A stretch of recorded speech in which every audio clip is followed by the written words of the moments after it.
안녕하세요. 행복한 재활의학과 김정훈입니다. 오늘은 제가 4월 달부터 8월 달까지 고지혈증을 극복해 온 과정이 검사 결과에 어떻게 나타나는지 한번 살펴보도록 하겠습니다. 고지혈증 진단 기준의 원래 일반적으로 하는 기존 진단 기준으로 말씀드리면 이렇습니다. 총 콜레스테롤은 200 이하, LDL은 100 이하, HDL은 40 이상, 40에서 60까지죠. 중성지방은 150 이하, 이렇게 나오는 것이 이상적이라고 설명을 드렸어요. 제가 보겠습니다. 2021년도 4월 달에 총 콜레스테롤 261, 엄청 높죠. 그런데 8월 달에 4개월 지나고 난 다음에 261이 275가 됐어요. 나빠졌죠. 기존 진단 기준으로 보면 나빠진 겁니다. LDL은 97. LDL이 그렇게 나쁜 놈이라고 했는데 제가 4월달 기준으로는 LDL이 괜찮아요. 이 정도면. 그런데 8월달에 206. 두 배 넘게 이렇게 나빠진 겁니다. 기존 진단 기준으로 따지면. HDL은 27에서 거의 한 2배 가까이 높아졌죠. 이건 좀 좋은 거고. 중성지방은 1057. 부끄럽습니다만 엄청나게 높았어요. 엄청나게 높았는데 이게 123으로 이제 줄어들었습니다. 기존 진단 기준을 적용하면 저는 4월 달부터 8월 달까지 그렇게 열심히 음식도 조절하고 운동하고 영양제 챙겨 먹고 다 했는데 나빠진 겁니다. 만약에 일반적인 내과에 가서 이 검사 결과를 보여주면 당신은 큰일 났습니다. 빨리 약을 드셔야 돼요. 이렇게 아마 얘기를 들었을 겁니다. 제가 지난번 말씀드린 것처럼 새로운 진단 기준을 적용하면 어떻게 되는지 한번 볼게요. 자, 잔여 콜레스테롤, 첫 번째 진단 기준으로 잔여 콜레스테롤 말씀드렸죠. 잔여 콜레스테롤이 LDL보다 훨씬 더 심장혈관 질환, 뇌혈관 질환에 더 위험한 문제를 일으킨다라고 되어 있는데 제가 4월 달에 총 콜레스테롤 261이었어요. HDL, LDL 합하면 이만큼 됐고 그래서 잔여 콜레스테롤이 무려 137이었습니다. 그런데 8월 달에는 잔여 콜레스테롤이 17이에요. 엄청나게 낮아졌죠. 자, 보십시다. 우리 지난번에 잔여 콜레스테롤 위험성이 없는 게 15.5 이하고 위험성이 조금 낮은 위험도가 있는 게 23 이하고 42.5가 넘으면 엄청 위험하다고 했죠. 근데 저 보세요. 그때 4월 달에 137이었습니다. 거의 한 3배 가까이 높아졌죠. 엄청나게 위험한 상태였어요. 근데 지금은 17입니다. 뭐 리스크가 없다고는 못해도 굉장히 낮은 수치를 유지하고 있어요. 이 기준으로 본다면 저는 굉장히 지금 좋아지고 있는 상태죠. 자, 지금 이렇게 계속 새로운 진단 기준을 말씀드리는 이유는 고지혈증이 증상이 잘 없기 때문입니다. 아니면 증상이 모호하거나 혈액 검사를 통해 가지고 내 위험성을 판단할 수밖에 없기 때문에 이런 새로운 진단 기준을 통해서 내가 진짜 좋아지고 있는지 아니면 나빠지고 있는지 확인해야 된다는 거예요. 두 번째, 중성지방이나 총 콜레스테롤이 HDL하고 얼마나 비율을 이루는지 확인하는 건데 기준은 중성지방 비율은 이제 4 이상이었고 총 콜레스테롤은 5 이상이었죠. 4월달, 5월달 보면 4월달 기준입니다. 이 두 개는 4월달, 이거는 5월달 거였는데 그때 처음에 39였어요. 4 이상이면 위험하다고 했는데 39니까 엄청나게 위험했는데 지금은 2.3으로 떨어졌습니다. 그 다음에 총 콜레스테롤 비율도 9.67에서 5.29로 많이 좋아졌고요. 아포지단백도 1.38에서 1.09로 많이 좋아졌습니다. 근데 아직까지 이 기준 안에 들어가진 않았죠. 그렇지만 굉장히 좋아지고 있는 추세다. 이렇게 볼 수 있습니다. 그 다음에 인슐린 저항성에 관한 문제입니다. 인슐린은 그때 9 이상이면 나쁘다고 했는데 그때 당시도 그렇게 나쁘진 않았어요. 제가 인슐린 저항성에 대해서는 좀 비교적 괜찮았는데 7.2에서 5.3으로 더 좋아지고 있고요. 당화 혈색소는 그때나 지금이나 똑같고 염증 지표는 그때 0.06 이상인데 0.05 나와서 살짝 높았다가 뭐 지금은 0.03 이하로 괜찮은 편이고요. LDL의 크기를 보겠습니다. LDL 크기가 0.268 이하면 나쁘다. 그러니까 0.268 이상 돼야 좋은 건데 제가 그때 5월 달에 이거는 정밀 검사이기 때문에 4월 달에는 못했고 5월 달에 했는데 0.246이었다가 지금은 0.262로 많이 높아졌어요. 조금만 하면 더 올라갈 거예요. 그 다음에 작은 LDL이 우세하다. 지금도 아직 기준치 살짝 이하이기 때문에 작은 LDL이 더 많은 것처럼 보이는데 나중에 세부 지표를 보면 실제로는 조금 다릅니다. 내용이. 그 다음에 LDL 분해 점수도 무려 뭐 6.88이니까 엄청나게 높았어요. 근데 이것도 2.39로 아직 요 기준에 들어오진 못했지만 굉장히 많이 좋아졌고요. 자, LDL 세부 지표를 한번 보겠습니다. 조금 복잡할 수 있으니까 잘 보셔야 돼요. LDL 세부 지표를 보면 LDL이 7가지 종류가 있는데 처음에 첫 번째, 두 번째가 큰 LDL입니다. 세 번째부터는 작은 LDL이에요. 작은 LDL이 많으면 위험하다고 했죠. 근데 처음에 그 큰 LDL이 요만큼이었다가 29, 26이었다가 지금은 47, 48로 거의 한 2배 가까이 큰 LDL이 많이 늘었죠. 큰 LDL이 늘면 좋아요, 나빠요? 좋아요. 좋죠. 졸진 않으셨군요. 자, 작은 LDL이 24, 26, 26, 4 굉장히 많았습니다. 밑으로 갈수록 작은 겁니다. 근데 이렇게 작은 LDL이 이만큼 있다가 지금 보면 이 밑에는 없죠. 5, 6, 7은 아예 없고요. 그 다음에 4도 굉장히 많이 줄었어요. 26에서 6으로 줄었고 5번은 26에서 아예 0으로 줄었고 오히려 3번은 24에서 31로 조금 늘었는데 이거는 바꿔 말하면 LDL 사이즈가 작던 것들이 점점 커지고 있다는 증거입니다. 이게.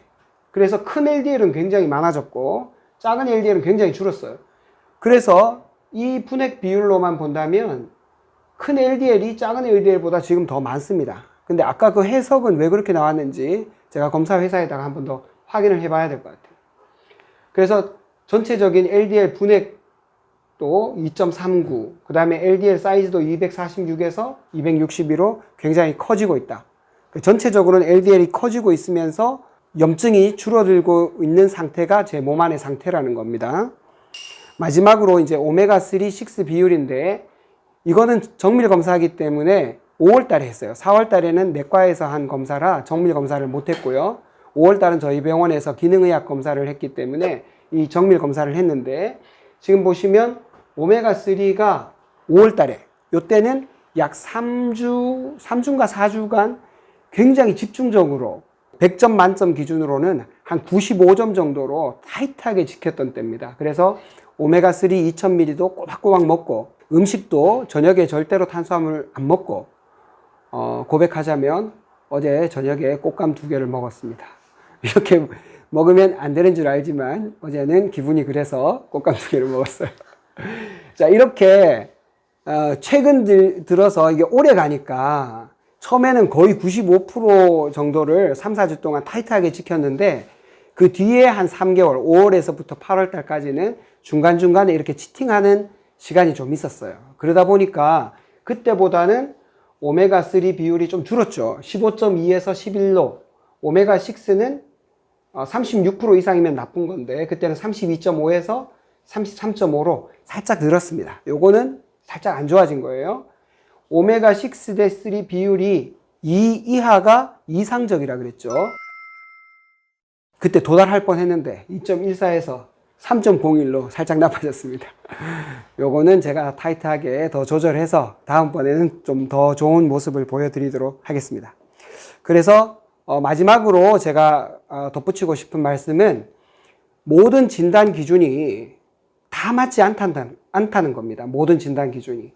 30년, 40년 동안 고지혈증에 대한 진단 기준을 학회에서 여러 가지 논문에서 이렇게 내왔지만 실제로 그 결과 사망률이 줄거나 심장혈관 질환, 뇌졸중 이런 것들이 줄고 사람들의 삶이 나아져야 되는데 사람들의 삶이 나아지기보다는 고지혈증 약을 만드는 회사들의 형편이 많이 나아졌습니다.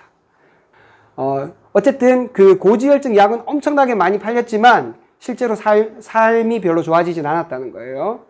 그래서 진단 기준은 더 세련되고 더 최근의 연구 결과에 맞게 좀 바뀌어져야 될 필요가 있다. 그래서 제가 새로운 진단 기준 5가지 카테고리를 말씀을 드렸고요. 앞으로도 더 연구해서 확인해야 될 내용들이 다음과 같습니다. 관동의대 이상욱 교수팀에서 밝힌 그 내용에 따르면 성별로 콜레스테롤에 대한 이 감수성이 좀 다른 것 같아요. 그래서 성별 기준이 달랐으면 좋겠다. 두 번째는 연령별 기준이 달랐으면 좋겠다. 그리고 마지막으로는 인종별 기준도 좀 다르다는 것을 여러 연구 결과를 보면 좀 확인할 수 있는데, 아직 인종별로 구체적인 그런 내용이 나와 있진 않아요. 앞으로 저도 더 열심히 노력하겠지만 이 고지혈증 연구하시는 많은 분들이 함께 노력해서 좀 더 삶이 나아지는 그런 좋은 진단 기준을 함께 만들어 나가면 좋겠습니다. 감사합니다. 이렇게 음식을 바꾸면 고지혈증에서 탈출할 수 있습니다. 제가 약을 먹지 않고 고지혈증을 극복했던 식단 레시피에 대해서 오늘 말씀을 드리도록 하겠습니다. 어떤 걸 먹느냐 이런 것도 되게 중요한데, 먹는 시간대도 굉장히 중요합니다. 보통 8시간 단위로 정오에서부터 저녁 8시, 이때가 먹는 시간이다. 그리고 저녁 8시에서부터 새벽 4시까지는 먹었던 음식을 동화시켜서 우리 몸의 에너지로 만드는 시간, 동화주기라고 합니다. 그 다음에 새벽 4시에서부터 정오까지 이 8시간 동안에는 이 소화되고 우리 몸에서 쓰고 남은 이 배설물들을 밖으로 배출하는 시간이다. 이건 자연위생학에서 주장하는 내용인데, 원시 부족들은 대부분 이런 패턴의 식사를 한다는 것이에요. 아침에는 잘 먹지 않고, 물론 먹을 것이 없어서 그럴 수도 있습니다만, 점심때에서부터 이제 저녁 8시 이전까지 이 사이에 먹고, 그 다음에 저녁에는 일찍 자겠죠. 뭐 밤에 불이 없으니까. 그리고 아침에는 주로 배설을 한다는 겁니다. 저는 주로 정오에서부터 저녁 8시, 요 8시간 동안의 식사를 주로 많이 합니다. 그래서 점심, 저녁 두 끼를 먹고, 이제 아침은 잘 먹지 않거나 아주 간단하게 먹는 거죠. 이때를 섭취주기라고 하고요. 두 번째는 이제 저녁 8시에서부터 새벽 4시, 우리가 잠자기 시작하는 시간이죠. 이때는 음식물들이 우리가 흡수되고 필요한 기관에 보내져서 에너지로 활용할 수 있도록 이제 도와주는 시간이죠. 근데 이 저녁 시간대에 뭔가를 많이 먹게 되면 우리 몸이 에너지를 활용하고 그 살과 피로 만들어야 되는 시간에 또 먹게 되니까 또 위에다가 부담을 주게 되는 겁니다. 대신 대로 안 먹어야 되겠죠.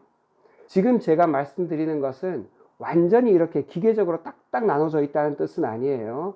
이런 시간대가 이렇게 잘 활용이 된다라는 뜻입니다. 마지막으로 이제 새벽 4시에서부터 정오까지는 이제 배출하는 시간이죠. 이때도 뭔가를 먹으면 에너지가 분산이 되게 됩니다. 자, 음식이 위에 머무는 시간을 살펴보면 보통 과일이 가장 빠릅니다. 과일은 지금 보시는 것처럼 30분 정도면 위에서 빠져나가요. 그 다음이 야채인데 이 채소는 약 1시간 정도 걸립니다. 그 다음에 탄수화물이나 이런 지방, 단백질 이런 것들은 보통 한 3시간, 4시간 이렇게 걸려요. 근데 이것도 각각 먹었을 때 그렇고, 예를 들어서 탄수화물, 지방, 단백질 이런 걸 섞어 먹었다. 훨씬 오래 걸립니다. 6시간에서 12시간도 걸려요. 그러고 나면 이제 그날 밤은 나는 자지만 위는 밤새도록 위가 움직여야 돼요. 이거 6시간에서 12시간 동안 소화해야 되니까. 그러면 아침에 일어날 때 힘듭니다. 왜 오늘 내가 왜 이렇게 피곤하지? 왜 피곤하기는 위가 밤새도록 일을 하니까 피곤하죠. 우리가 이렇게 팔다리 막 근육 같은 거 이런 거 쓸 때 굉장히 피곤하다고 하잖아요. 뭔가 짐을 나르든가. 그런데 이렇게 우리가 근육으로 쓰는 에너지보다 내장 기관이 쓰는 에너지가 더 많아요. 그러니까 밤에 아무것도 안 하고 있는 것 같죠? 밤새도록 12시간 동안 그렇게 고생을 해가지고 이제 아침에 겨우 좀 이제 내보내려고 하는데 또 먹어. 그러니까 위가 얼마나 힘들겠어요. 위를 최대한 빨리 비워주는 것이 우리가 피곤하지 않는 지름길이기도 해요. 이 배출 주기를 방해하는 것이 변비, 또 비만 이런 쪽으로 가는데 가장 결정적인 영향입니다. 아침에 우리는 뭐 이 정도로까지는 아니지만 미국인의 한 3분의 2가 비만 또는 과체중이거든요. 그런 사람들은 이제 대체로 아침에 이렇게 먹습니다. 이렇게 기름지게 탄수화물, 그 다음에 단백질, 지방 막 이런 게 골고루 다 섞여 있어 가지고 굉장히 부담스러운 이런 식사를 하는 것이 우리 비만에도 고지혈증에도 가장 큰 원인이 되겠습니다.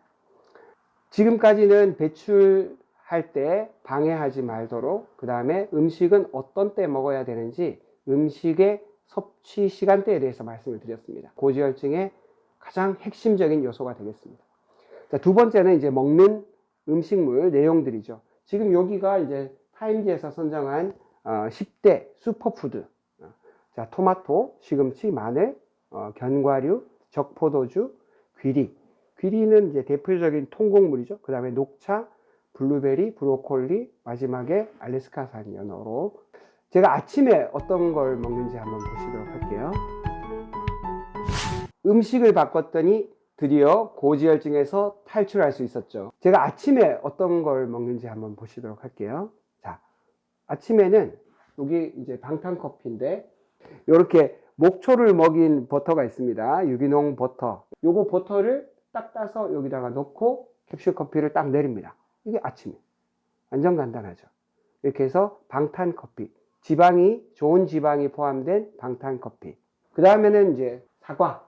아침에 먹는 주로 수용성 영양제들을 아침에 먹으니까 수용성 영양제. 비타민C, 비타민 B, 마그네슘, 실리마린, 식이용황 이런 것들을 이제 아침에 주로 먹습니다. 자, 그 다음에 이제 점심 때는 우리 식당 여사님, 우리의 훌륭하고 아름다운 음식을 만들어 주시는 여사님 주시는 밥을 먹는데 이때 이제 닭 통곡류입니다. 이것도 많이 먹지는 않습니다. 요새는 이제 한 공기도 아니고 한 3분의 2 공기 정도로 좀 줄였는데 이 통곡류 보니까 귀리가 들어가네요. 현미, 뭐 이런 콩이나 견과류 이런 것들이 다 들어가는. 여기 보시면 견과류, 토마토, 브로콜리 알아서 다 챙겨줘요. 알아서. 이런 건 마그네슘이 되게 많죠. 견과류는. 그 다음에 이제 들깨. 요것도 오메가3가 되게 많은 들깨 가루가 들어가 있는 이런 반찬. 샐러드에는 체리나 베리 같은 이런 베리는 이제 대표적인 항산화 과일이에요. 그 다음에 점심 때 또 뭐 야채랑 지방이 이제 골고루 들어간, 여러 번 강조하지만 지방 그 자체는 문제가 없습니다. 오히려 지방은 좋은 에너지원인데 나쁜 지방이 문제가 된다는 거죠. 튀김, 뭐 트랜스 지방, 뭐 이런 종류들. 그 다음에 이런 신선한 야채나 견과류, 토마토 이런 거 다 알아서 챙겨주시고, 주로 이제 샐러드는 발사믹 드레싱하고 이제 올리브 오일, 들기름 이런 것들을 많이 씁니다. 그 다음에 점심 때 이렇게 수육이라든지 닭백숙이라든지 이런 것들은 이제 구우면 더 맛있는 줄은 알죠. 그렇지만 구우면은 이제 최종 당화 산물이라고 해서 이것도 콜레스테롤을, 나쁜 콜레스테롤, 악당으로 만드는 그런 방법이기 때문에 음식을 조리하는 방법도 중요해요. 이렇게 해서 찌거나 삶거나 하는 것이 그런 최종 당화 산물을 좀 낮추는 방법입니다. 그리고 두부도 또 뭐 이렇게 피자처럼 만들어서 주시기도 해요. 자, 지금 이제 제가 가끔 주말에 점심을 먹을 때가 있는데, 점심은 이제 제가 이렇게 해 먹는 거죠. 아보카도를 으깨 가지고 거기다 토마토라든지 양파라든지 보통 그 두 가지를 섞으면 이제 과카몰리라고 하는데, 제가 이번에 채널 A 몸신이다 거기에 출연했을 때도 이 과카몰리를 주제로 레시피를 알려드렸어요.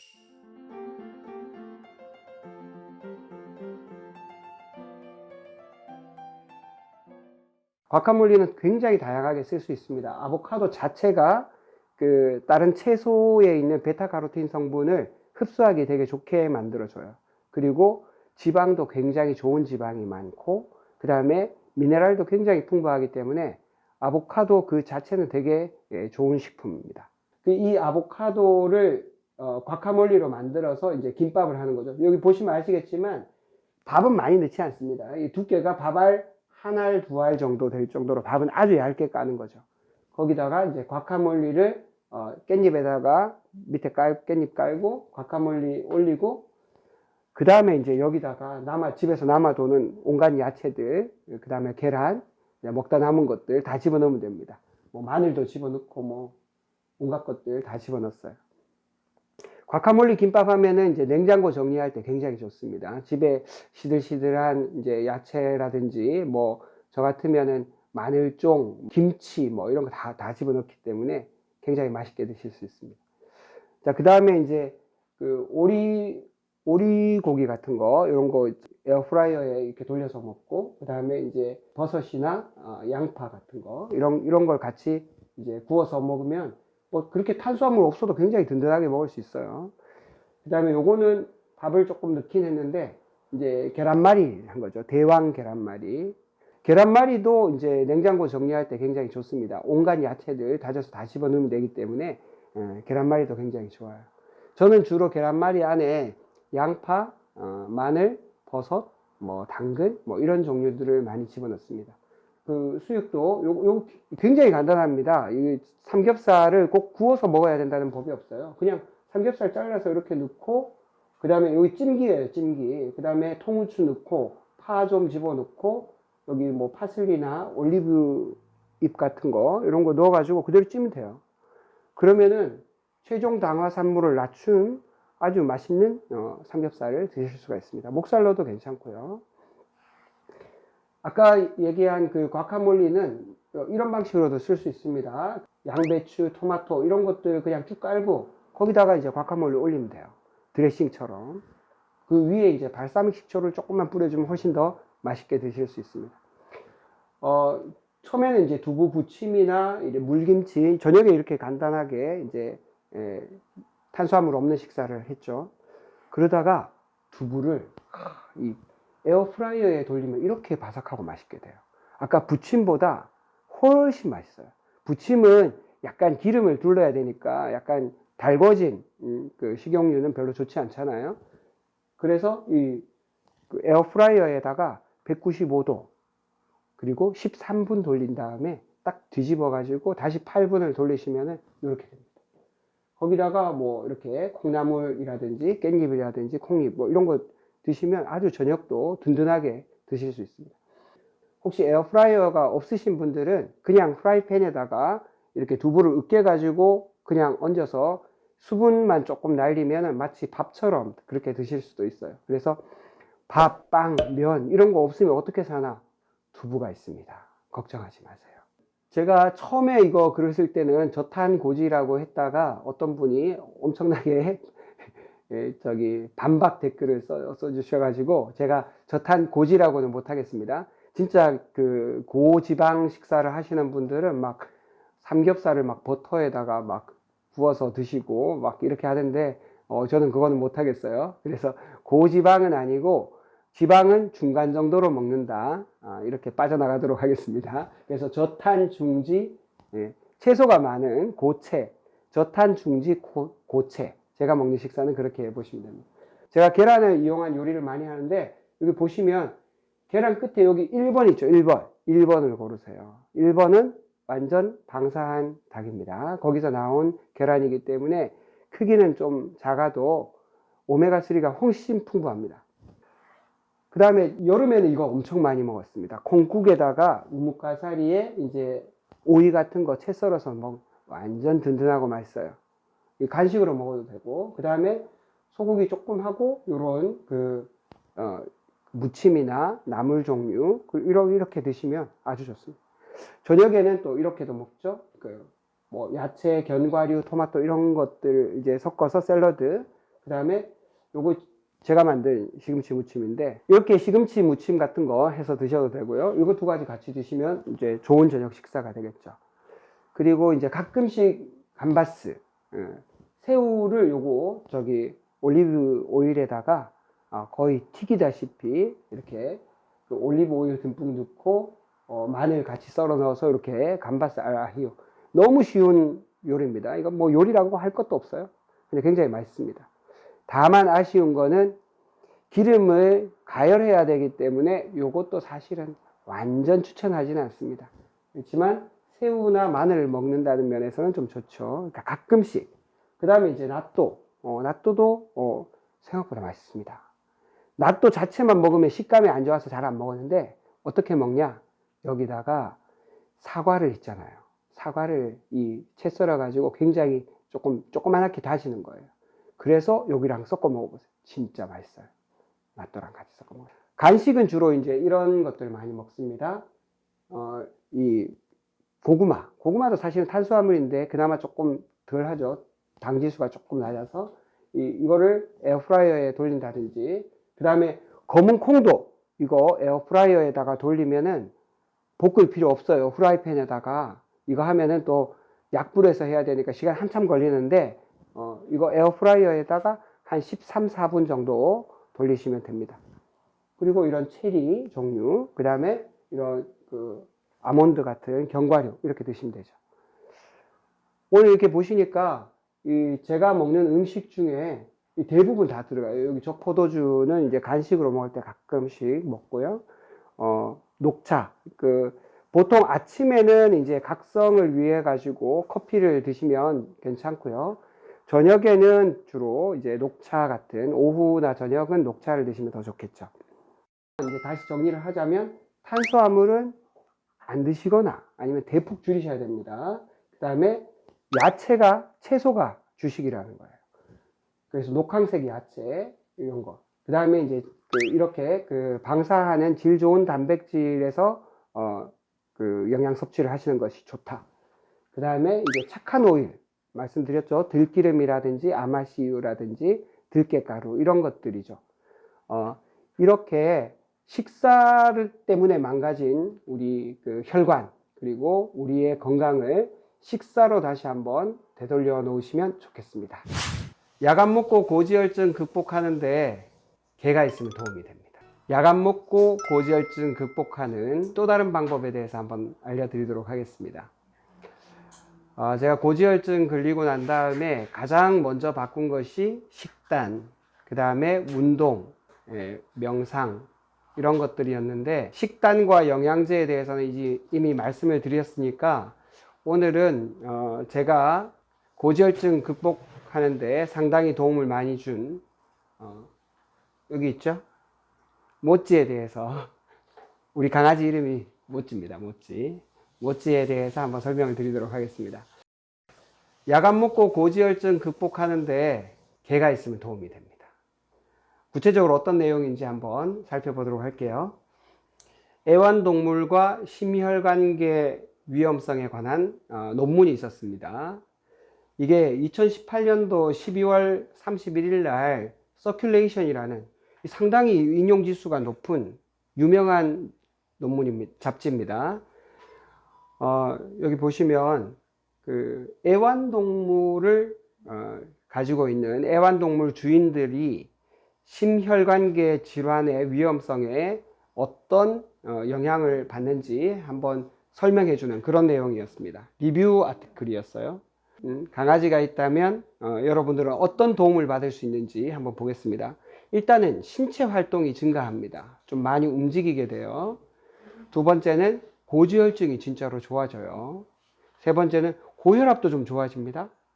스트레스도 감소하게 되고, 그래서 결과적으로 심혈관 위험도 감소하게 됩니다.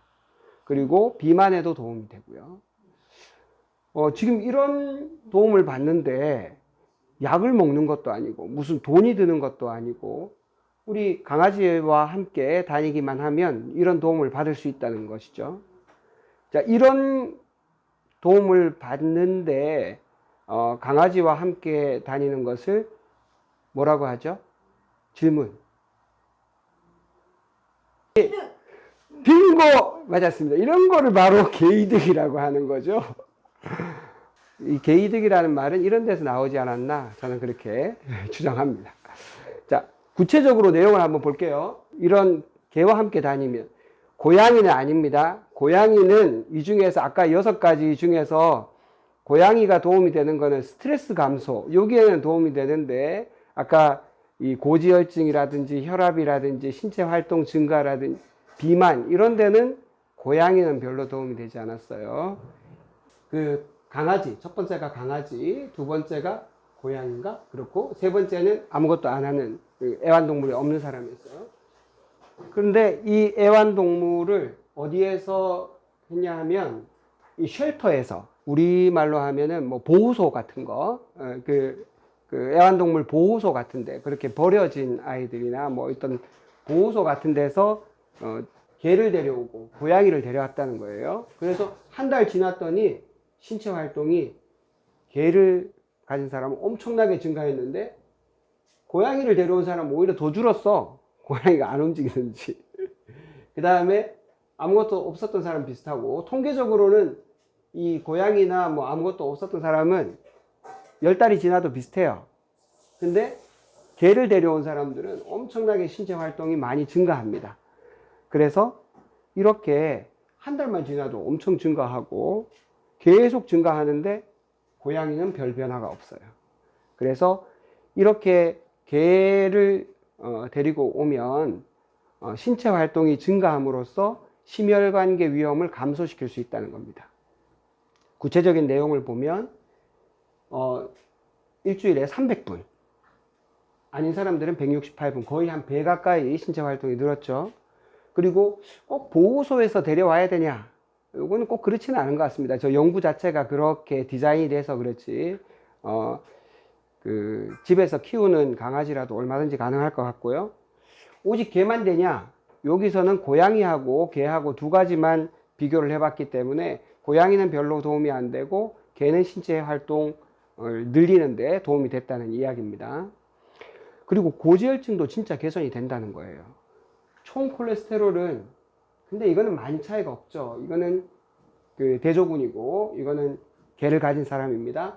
206 대 201, 크게 차이가, 약간 뭐 저 낮다고 할 수도 있는데 크게 차이가 없는 것 같고, 중성지방은 좀 차이가 조금 더 있었습니다. 개가 없는 그 사람들은 125, 개가 있는 사람들은 중성지방이 108로 중성지방이 낮았고, 특별히 여기는 60대 이상입니다. 60대 이상. 60대 이상은 보면 192대 중성지방이 109로 엄청나게 차이가 많이 나요. 그래서 총 콜레스테롤 기준으로 보면은 조금, 중성지방은 좀 더 차이가 많이 나는데 60세 이상인 경우라면 상당히 차이가 많이 났어요. 그래서 나이가 드실수록 개이득을 보실 수가 있다. 그래서 애들이 좋아한다고 기르는 게 아니라 여러분 오래 사시려면 개를 기르시는 게 좋지 않겠나 싶어요. 그 다음에 고지혈증을 개선하는데 또 도움이 되는 게, 고지혈증의 위험 인자 중에 흡연이 있거든요. 흡연. 흡연도 줄여줘요. 개를 가진 사람들이. 그 다음에 고지혈증도 줄지만 당뇨도 좀, 당뇨 유병률도 주는 걸로 그렇게 되어 있습니다. 근데 여기서 문제가 있어요. 개랑 집에서 뒹굴뒹굴만 하면은 도움이 안 돼요. 함께 걸어야 돼. 함께 걸어야.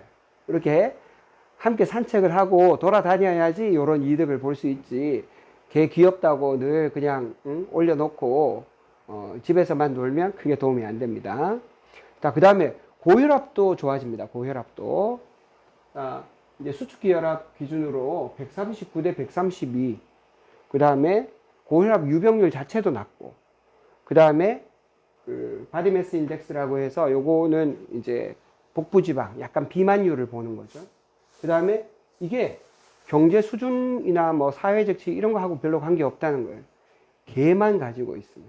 개랑 함께 돌아다녀야 됩니다. 이렇게 함께 돌아다니면 다 혈압도 낮추고, 이런 비만 지수도 좀 좋아지고, 이런 게 다 된다는 거예요. 자, 고혈압 약만큼이나 도움이 되는 겁니다. 그래서 고혈압 초기이신 분들, 뭐 악성 고혈압 이런 분들은 안 되겠죠, 당연히. 그 다음에 약을 먹어도 막 조절이 어려운 그런 심한 고혈압에는 이건 뭐 개하고만 있다고 도움이 되진, 약을 안 먹어도 되는 그런 수준은 안 되겠지만, 약을 드시더라도 개와 함께 산책을 하신다면 훨씬 더 약효도 더 좋아질 거고 추가적인 효과를 볼 수 있다고 생각합니다. 자, 그 다음에 스트레스 개선에도 상당한 효과가 있습니다.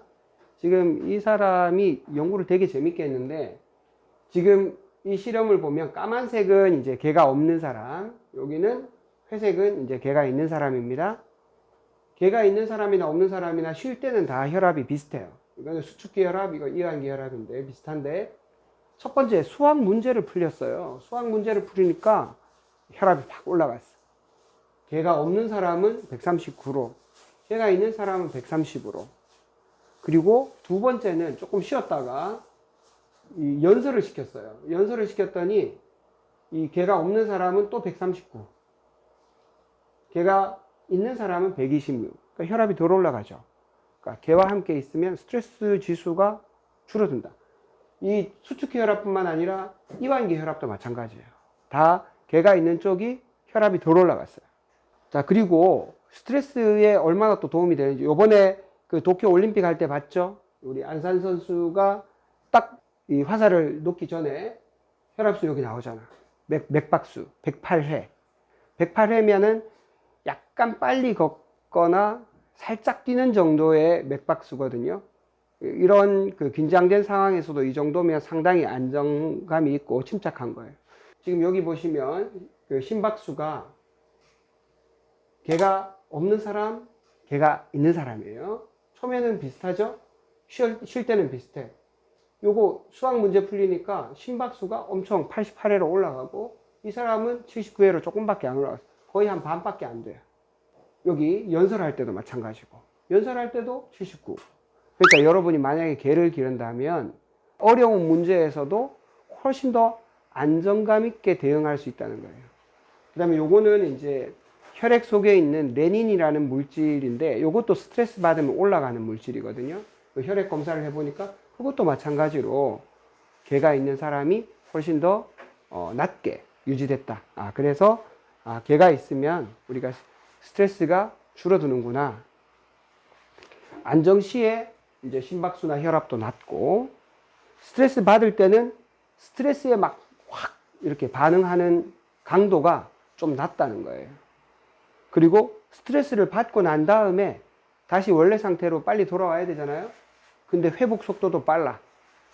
이것이 이제 그 개를 기르는 장점인데 이거는 개와 막 산책하고 쫓아다니지 않아도 함께 있기만 해도 이런 효과를 얻을 수 있다는 겁니다. 자, 이 연구가 재밌는 거는 어떤 동물이라도 스트레스 효과에는, 스트레스 감소에는 다 효과가 있어요. 고양이도 효과가 있고, 게임 속 동물도 내가 기르기만 하면 스트레스 완화에는 도움이 됐어요. 그러니까 이거는 개뿐만 아니라 어떤 동물이라도 또는 어떤 캐릭터라도 내가 돌보고 있다라는 마음이 있다면 스트레스 완화에 도움이 된다는 겁니다. 제가 이 연구를 보면서 한 가지 느낀 거는 우리가 늘 관심을 받고 누군가가 나를 잘 케어해 줬으면 좋겠다라고 생각을 하지만 실제로 스트레스 감소 효과는 내가 누군가에게 케어를 받을 때보다 물론 그게 뭐 육체적으로 너무 부담이 된다면 안 되겠지만 이렇게 평안한 마음으로 누군가를 케어하고 있는 것 자체가 스트레스 감소 효과에 굉장히 큰 도움이 된다는 겁니다.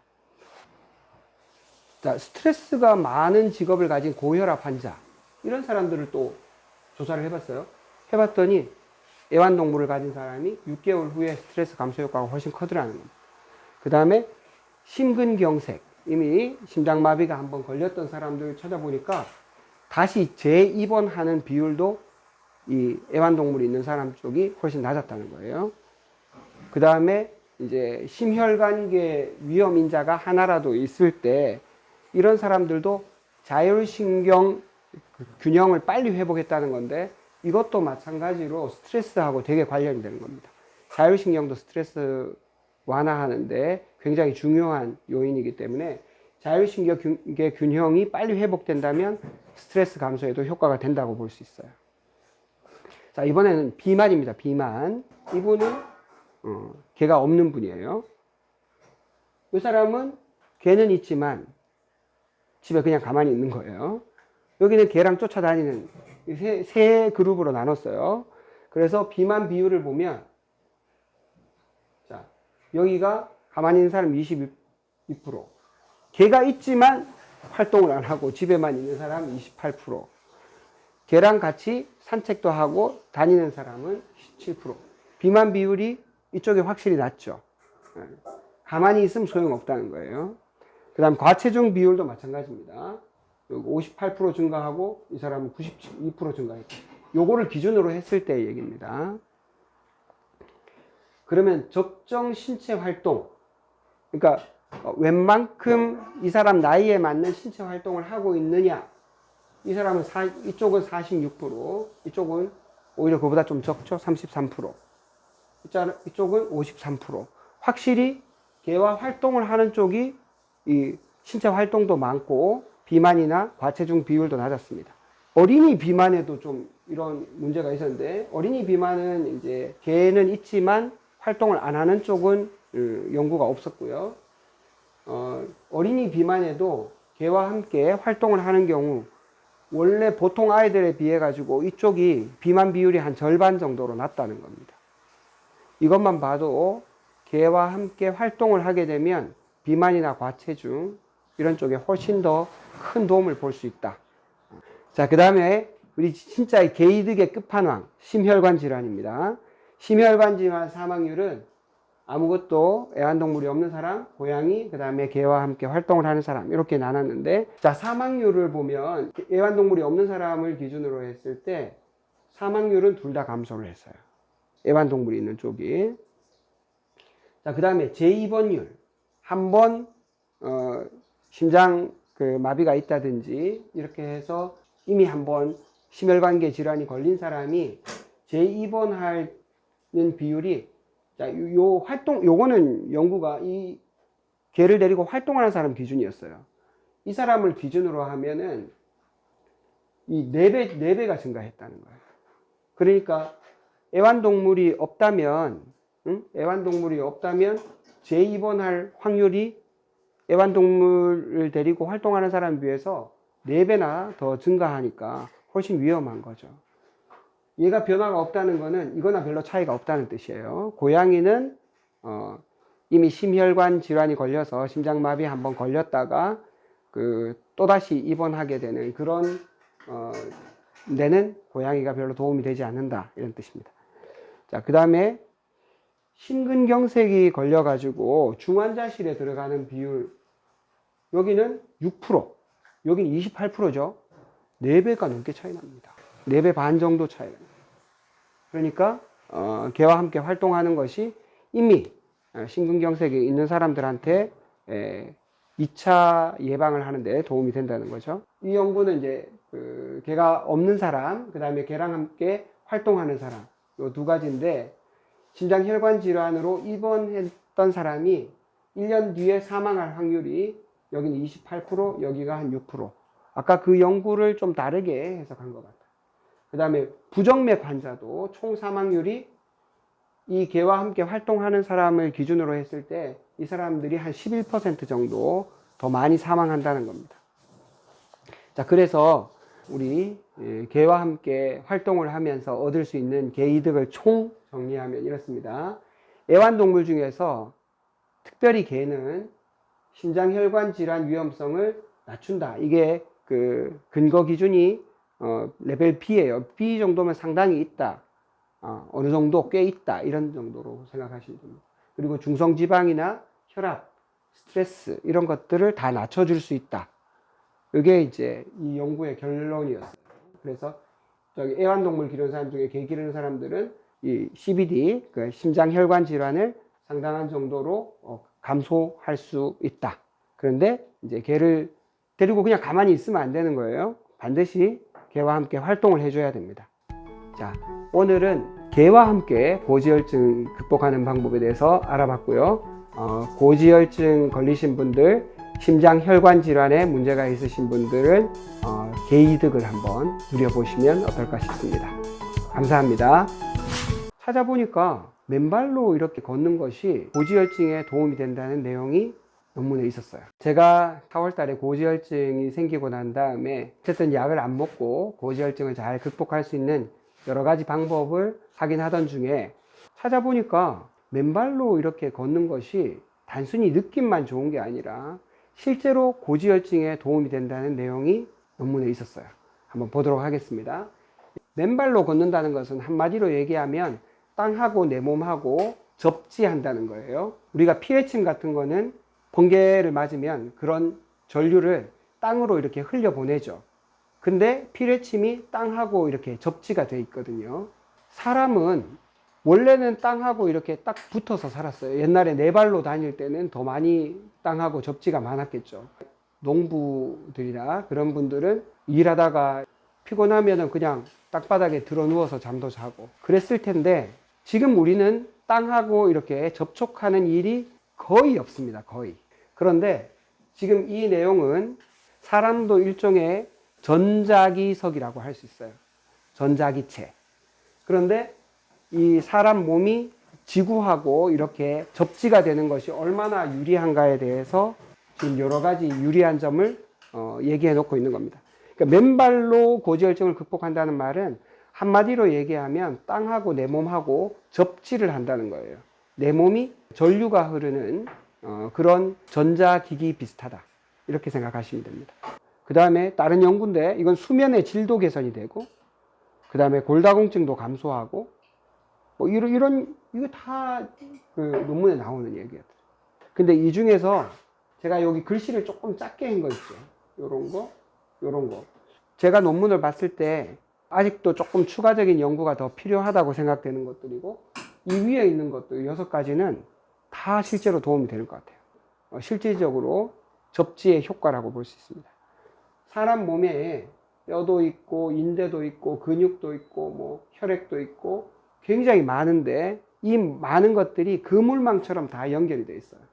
이런 것들을 결체 조직이라고 하는데, 이런 결체 조직은 한마디로 얘기하면 전선과 비슷하다고 보면 됩니다.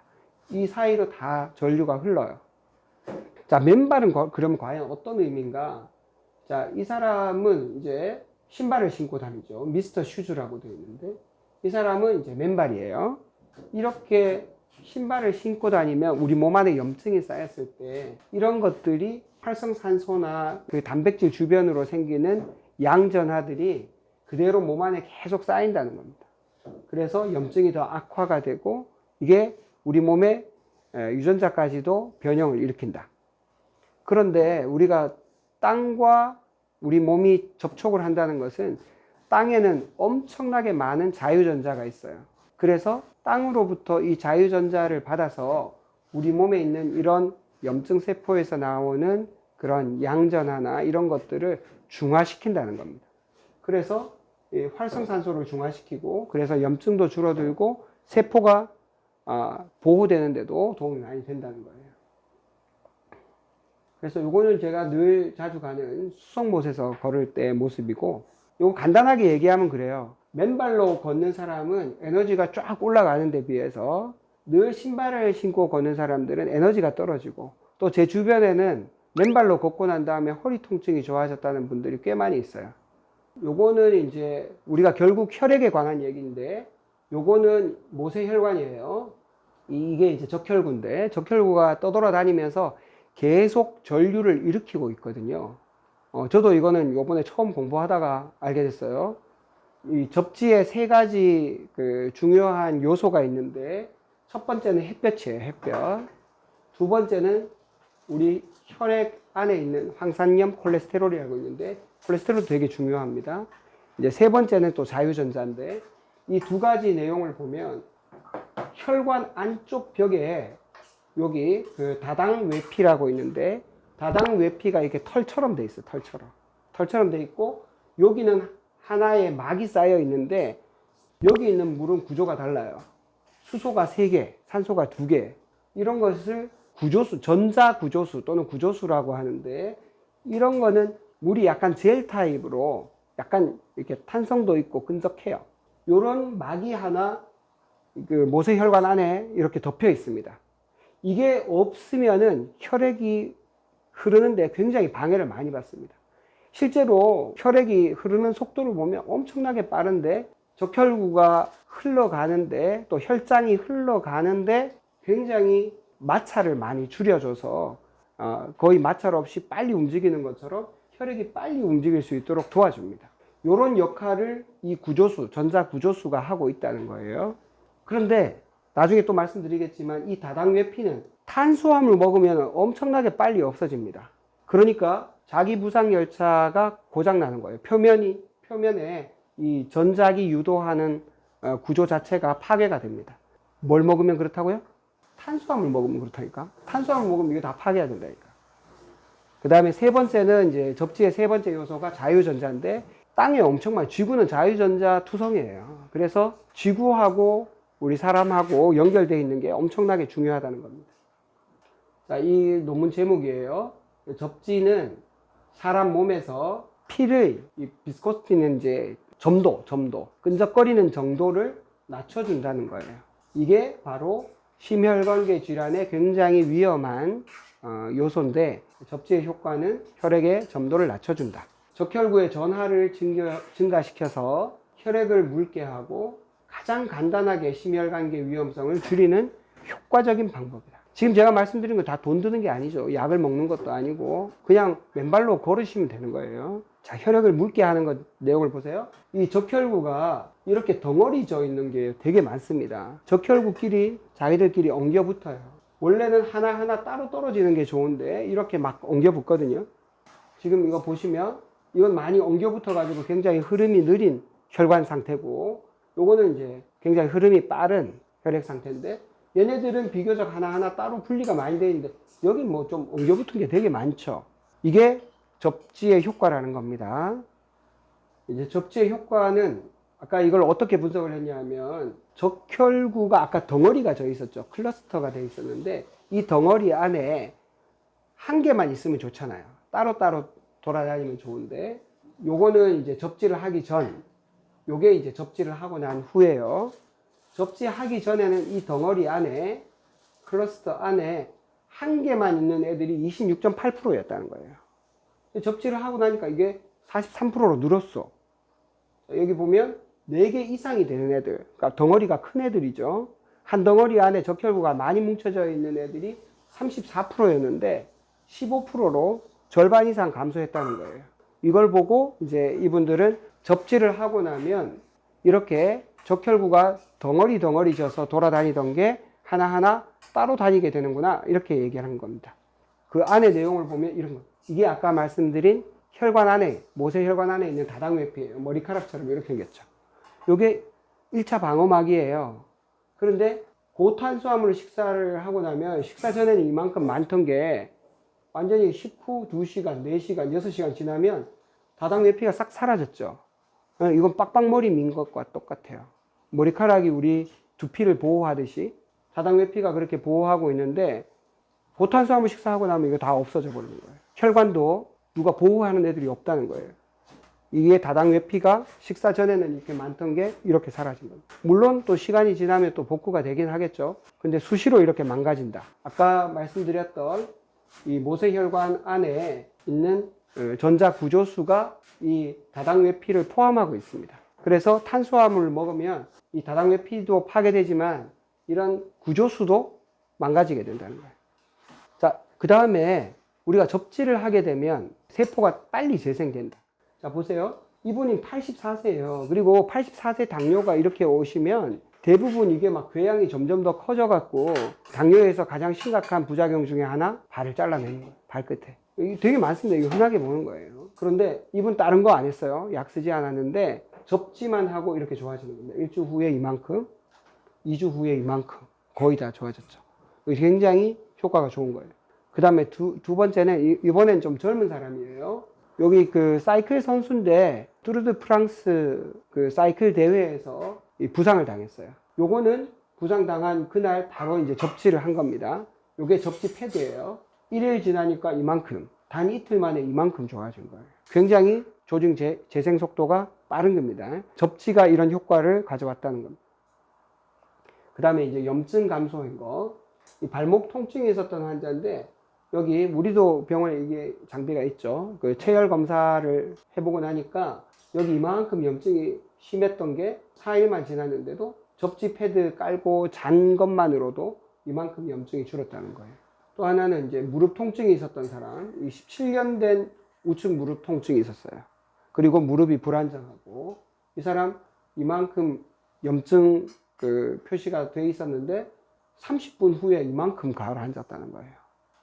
이 검사로는 이만큼 빨리 가라앉았지만 30분 후에 이렇게 싹 다 증상이 좋아진 건 아니고, 약을 쓴 게 아니라 접지만 했다는 거예요. 접지만 했는데 6일 후에 통증이 절반, 12주 후에는 한 90% 정도가 좋아졌다니까, 실제로 접지가 통증 감소 효과도 상당하다. 17년 된 사람이니까. 그 다음에 골다공증 감소는 사실 요거는 제가 약간 퀘스천 마크입니다. 이게 인산이 이제 칼슘이랑 인산은 뼈에서 많이 나오니까 칼슘이랑 여기는 인산만 썼는데 실제로 칼슘도 했어요. 칼슘이랑 인산이 혈액과 소변에서 많이 빠져나오던 것이 접지를 하고 나면 이렇게 훨씬 많이 줄었다. 이런 내용입니다. 근데 요건 좀 간접적인 방법이라서 실제로 골다공증 검사 기계에다가 넣고 직접 검사를 해보면 더 좋지 않았을까. 요건 좀 간접적인 방법이라서 제가 확신할 수는 없습니다. 그 다음에 스트레스 감소 효과. 이거는 우리 몸의 대표적인 스트레스 호르몬인 코티졸이 아침에 엄청나게 이렇게 뛰어요. 확 올라가는데 이게 접지를 하고 나니까 올라가긴 하지만 그렇게 많이 확 올라가진 않더라. 요걸 보고 스트레스 호르몬이 좀 줄어드니까 스트레스 감소 효과가 있지 않을까. 근데 요거는 사실은 100% 정확한 얘기라고 보기는 조금 어렵습니다. 왜냐하면 아침에 일어날 때는 스트레스 호르몬이 좀 잘 나와야 눈이 반짝 띄거든요. 그래서 요것만 가지고 스트레스 감소 효과를 확증할 수는 없어요. 두 번째 연구는 이겁니다. 이거는 이제 HRV라고 해서 우리 심박 변이도라고 합니다. 심박 변이도. 심장이 늘 1분에 뭐 55회, 60회 이렇게 일정하게 뛰는 것 같지만 아주 그 짧은 단위로 나눠보면 굉장히 다양하게 변합니다. 주변 환경에 따라서.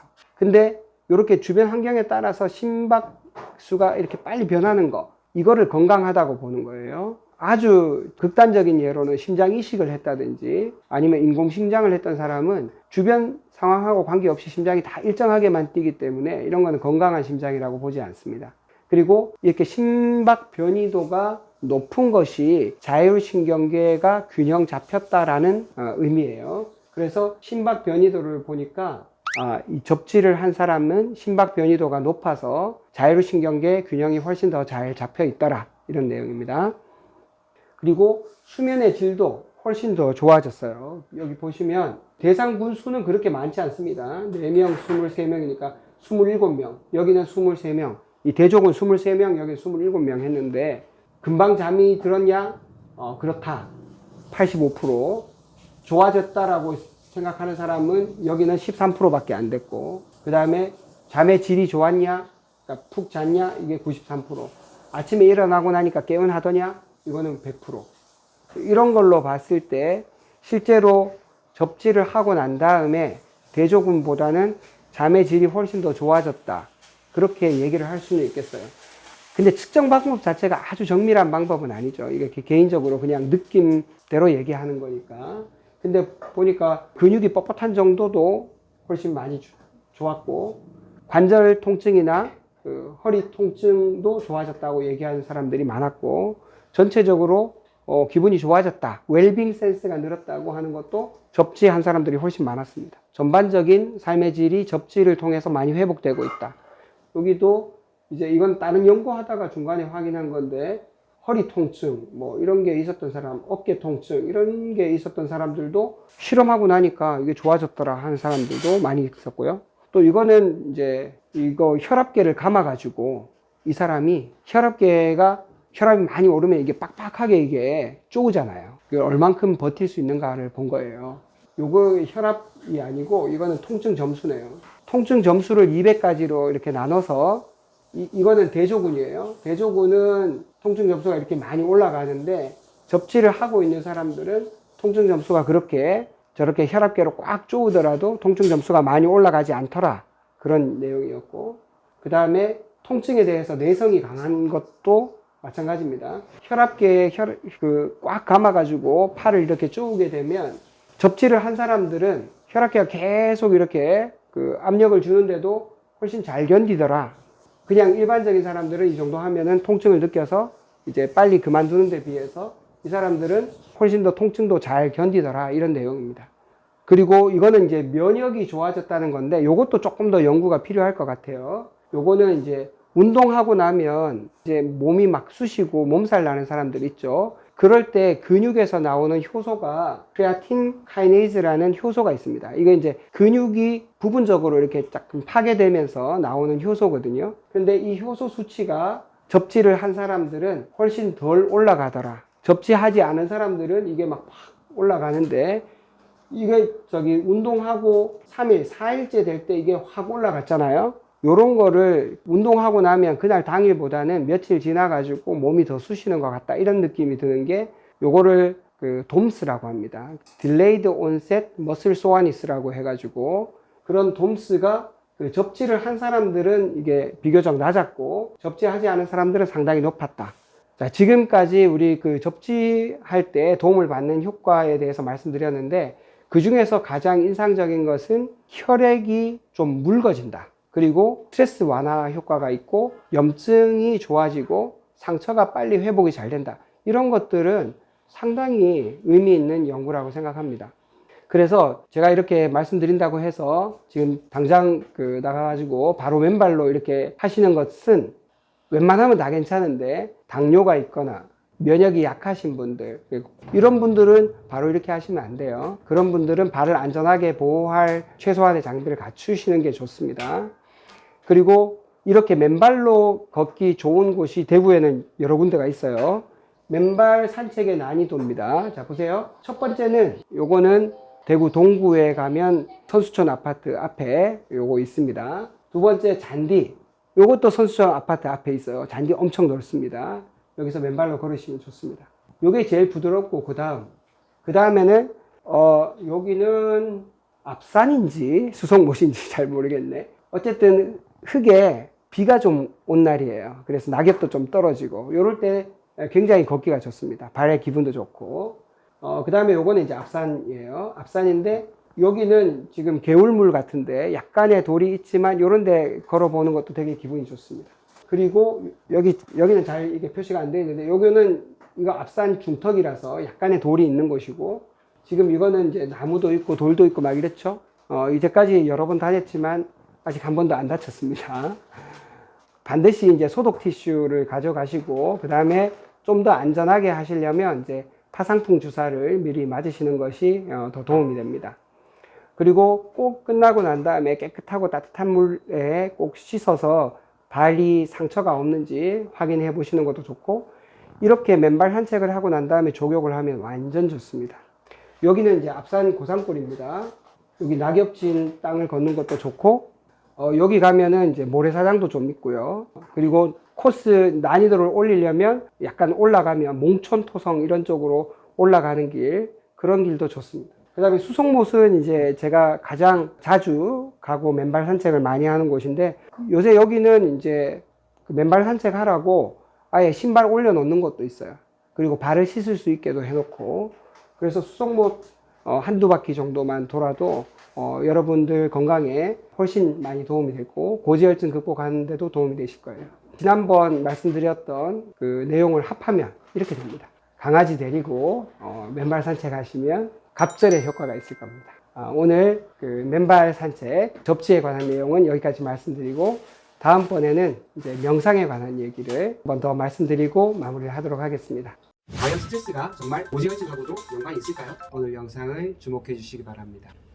흔히 알기로도 스트레스는 만병의 근원이라고들 합니다. 저는 작년부터 시작된 코로나 사태로 인해서 최소한의 생활만 이어온 것이 벌써 2년이 다 돼갑니다. 특히 올해 초에는 병원 일은 뭐 늘 하는 것이지만 또 새로운 계획을 또 진행하는 것도 있고 개인적인 일로도 좀 스트레스가 많이 있었습니다. 저는 MBTI 검사를 해보면, 그리고 자기 주도 성향이 강한 ENFJ 성격이라서 이제 주로 외부에서 운동을 한다든지 사람을 만나면서 에너지를 얻는 편인데 극단적인 외향성입니다. 코로나 시국은 이런 에너지가 완전히 고갈될 수밖에 없는 그런 상황이었어요. 여기 제 마음을 보면 88%가 외향형입니다. 에너지도 이제 직관형으로 이렇게 얻고, 보시면 자아에서는 자기 주장형 93%로, 제가 이렇게 말은 부드럽게 하지만 엄청나게 자기 고집이 강한 사람인가 봐요. 제가 고지혈증을 극복하는 과정에서 이제 명상과 관련된 책들을 읽으면서 제 마음을 살피고 내면의 변화에 이제 집중하면서 많은 것들이 좀 달라졌습니다. 스트레스의 근원을 바깥에서 찾기보다는 나 스스로 놓쳐버린 내면의 문제다, 이런 인식이 좀 생겼습니다.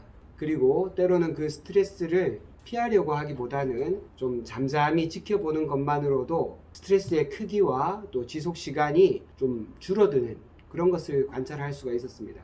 불편함과 두려움, 또 불안, 이런 부정적인 느낌이 올라올 때마다 이걸 고개를 돌리고 피하려고 할 게 아니라 그 불편함, 두려움, 불안, 이런 것들을 좀 지그시 바라볼 수 있고, 때로는 그런 부정적인 감정을 연민의 마음으로 그 느낌을 안아주기도 하는 그런 연습들을 해봤습니다.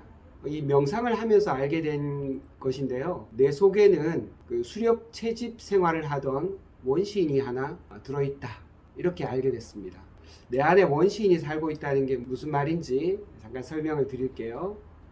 이 원시인은 함께 사는 주변 사람들의 눈치를 살피고, 또 맹수가 숲을 속에서 팍 뛰쳐나와 가지고 나를 잡아먹지는 않을까, 이렇게 늘 조마조마한 마음으로 숲길을 걸으면서, 또 한편으로는 어디 먹을 거리가 없나 이렇게 두리번 거리면서 이제 사냥거리를 찾습니다.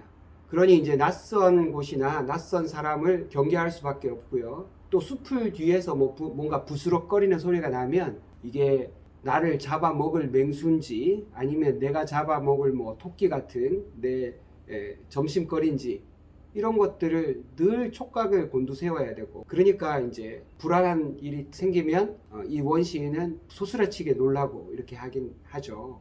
그 현생 인류의 조상인 호모사피엔스가 이제 처음 나타난 거를 약 한 30만 년 전으로 봅니다.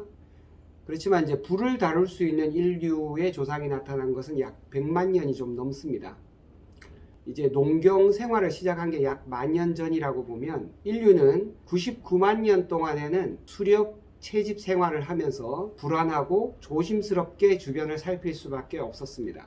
농경 생활을 시작한 이후에도 아주 소수의 권력자들이나 특별한 사람들이 아니라면 늘 배고픔을 면하기 어려웠고, 안전하고 풍요롭게 살게 된 것은 우리나라만 하더라도 불과 몇십 년밖에 되질 않았습니다. 그러니 내 속에는 이 원시인의 DNA가 있는 거죠. 이 원시인이 내 속에서 이 100만 년 동안 이어져 온 이 불안한 마음을 뭐 최근 수십 년 동안 갑자기 우리가 먹고 살기 좀 편하게 됐다고 해서 그 환경에 맞게 그런 느낌을 바꾸기라는 것은 거의 불가능합니다. 그리고 내 안에 이 원시인은 근본적으로 생리적으로는 자기 그 느낌에 따를 수밖에 없습니다. 그래서 이제 제게 명상이라는 것은 이 원시인의 느낌을 좀 다독여 주는 것입니다. 이제 주로 이렇게 얘기 많이 하죠. 그랬구나, 네가 보기에는 저 사람 눈초리가 저렇게 사나워 보여서 두려웠구나. 또 그랬구나, 네가 뉴스에 나오는 끔찍한 사건을 보니까 세상이 온통 사바나처럼 보이는구나. 사방에 맹수가 우글우글하고 너는 네 한 몸 지키기 위해서 그렇게 긴장하고 있구나. 그랬구나, 너와 내 아이들이 이 전쟁터 같은 곳에서 살아남기가 힘들까봐 불안해서 그렇게 소리를 질렀구나. 오늘도 저는 제 속에 살고 있는 원시인의 그 느낌을 잠잠히 바라보면서 원시인을 다독이는 중입니다. 그 느낌을 알아차리되 그 느낌에 끌려가지는 않으려고 합니다. 원시인의 느낌은 여전히 초원지대에서 풀 뒤에 맹수가 있을지, 오늘 내 점심 메뉴가 될 토끼가 있을지 늘 조마조마해하는 그 느낌 그대로 지금껏 제 속에 살고 있습니다. 내 속에서 일어나는 느낌은 그런 시대에는 맞았지만 지금은 틀립니다. 그때는 맞고 지금은 틀립니다. 이 원시인이 안심을 해야 내가 할 일에 집중하고 또 삶이 흘러가는 것을 즐길 수 있습니다. 그래서 오늘도 얘기합니다. 괜찮아, 넌 안전해. 자세히 보렴, 저건 널 해치는 게 아니야. 여기는 사바나가 아니라고. 여기는 놀이터야. 온통 재미있는 것들로 가득 차 있지.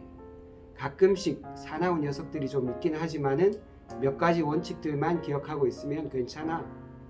삶은 절대적으로 안전한 게임이라고. 뉴스 같은 것에 속지 마. 이렇게 제 속의 원시인을 다독이고 안심시키고, 원시인의 느낌을 그대로 따라야 할 때와 또 자세히 살펴보고 따르지 않아야 할 때를 이렇게 알아차리는 것이 제게는 명상입니다.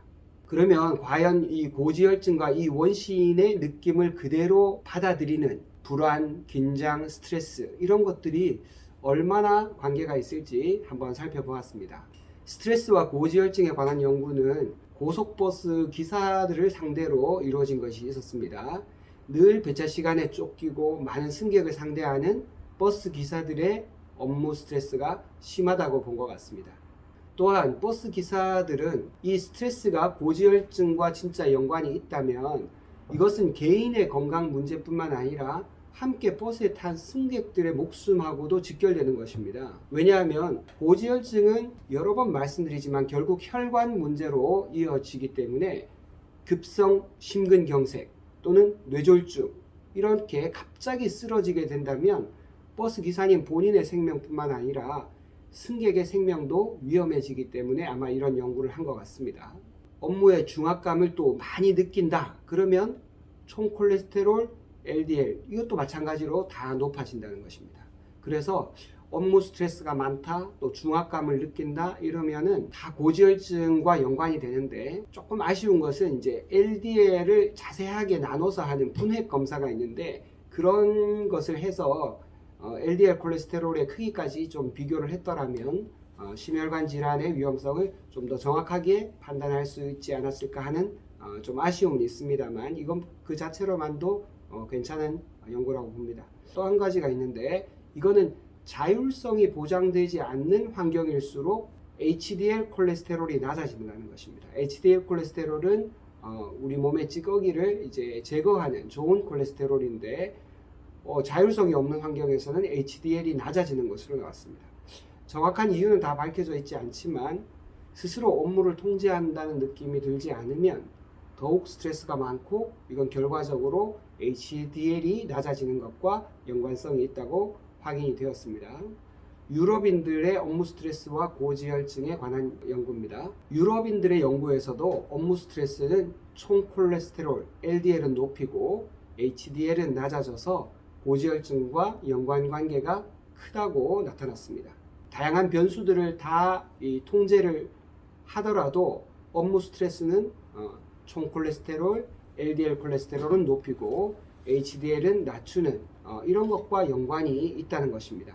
또 이 연구에서는 특이한 것이 기능의학적인 관점도 좀 반영이 되어 있습니다. 제가 이전 글에서 한번 언급을 한 것처럼 새로운 고지혈증 진단 기준 중에서 두 가지를 이 연구에서 밝히고 있습니다.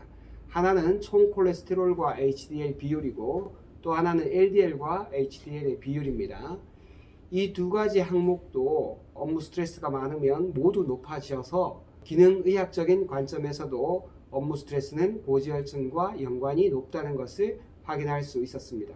여기서도 조금 아쉬운 것은 있는데 중성지방에 대해서는 따로 조사되지 않았습니다. 중성지방도 업무 스트레스와 상당한 연관관계가 있을 것으로 예상이 되는데 중성지방에 대한 내용은 빠져 있어서 조금 아쉬운 점이었습니다. 지금 말씀드린 이 연구는 상관관계 연구입니다. 그래 인과관계가 아니에요. 근데 우리가 상식적으로 판단을 해볼 때 대부분 고지혈증이 특정한 증상을 잘 나타내지 않잖아요. 그런 걸 감안하면 고지혈증이 업무 스트레스를 유발했다 이렇게 보기엔 좀 어렵습니다. 그래서 업무 스트레스가 고지혈증을 유발했다고 이렇게 추정하는 것이 좀 더 합리적이지 않을까 그렇게 생각합니다. 이상으로 스트레스가 고지혈증에 영향을 미치는지에 대해서 알아보았습니다.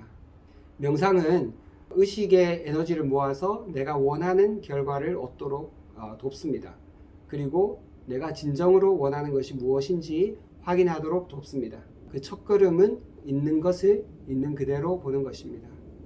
이제 명상을 하면서 마지막 마무리를 하면 과거는 이제 이미 흘러간 것이니 그러려니 하고 또 미래는 또 내가 다 모르는 영역이니까 집착하지 않으려고 합니다. 다만 있는 그대로 본다면 지금 이대로 아무런 문제가 없습니다.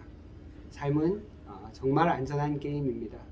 지금 있는 그대로 보면 정말 불안하고 불편한 그런 일들이 생각보다 그렇게 불편하지 않다는 것을 아실 수 있습니다. 명상을 통해서 고지혈증도 극복하고 여러분 삶의 스트레스도 많이 줄여서 정말 행복하고 즐거운 삶을 사시기를 응원합니다.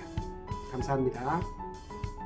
자, 이 영상이 도움이 되셨다면 구독과 좋아요, 알림 설정 부탁합니다.